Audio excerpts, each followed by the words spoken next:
Okay, let's talk about combat. Although we kind of really already talked about combat and retreating and advancing. So these guys are attacking. Oh, I did it wrong again. Dang it. 4 and 2 is 6, and 6 and 1 is 7. It's 3 to 7, so that's 2. 3 goes into 7. 2, so 2. It rounds down to 2. Oh my gosh, totally wrong. 2 to 1. I put a plane on it. So it moves over to the 4 to 1. I rolled a 7. It's a defender 1. Ay, caramba. Keep looking at the wrong values. Okay, anyway, it's defender 1, so he loses a step, and he's a 2-stepper. These guys cannot get rid of this guy. Anyway, let's talk about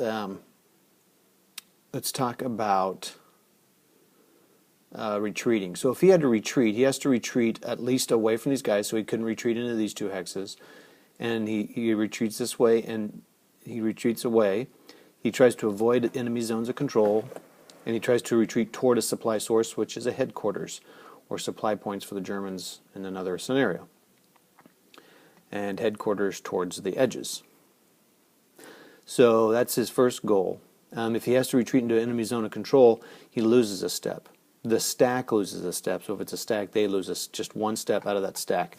I don't think it has to be the strongest unit as in combat. So in combat, when a stack loses, like remember what happened in that overrun, the 4 unit would take the first hit and then the others. So that's why 0 units are okay, because your strongest one would take it and then the 0 could take a hit. I hope that makes sense.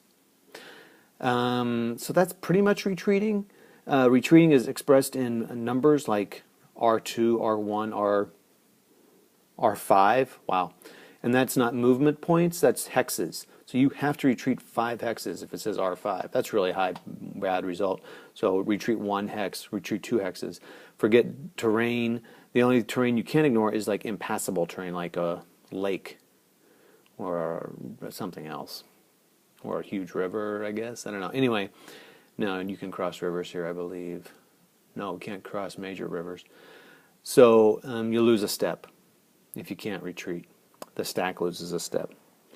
Now, advancing. You can every kind of combat unit, I think, for the most part, can advance at least where your first advance has to be where the defender was. So if you get a 1 and you get your advance, well, anyway. So you can advance if you want into the hex where the defender retreated from. If you're exploit capable, which is the yellow, and I don't know if that counts in reserve or not. I think just the exploit capable. You can advance more than 1 hex if they get an R2 or bigger.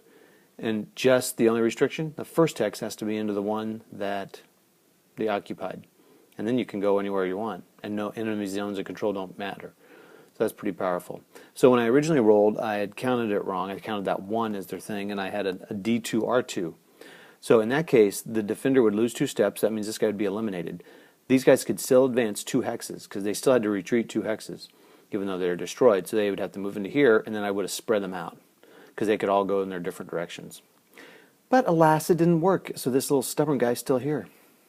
Okay, so right now I'm in the German combat phase. And so I covered combat, retreat, and advance. I think that's all. I think everything else is pretty much done. I've done everything. So now we'll just get to the game.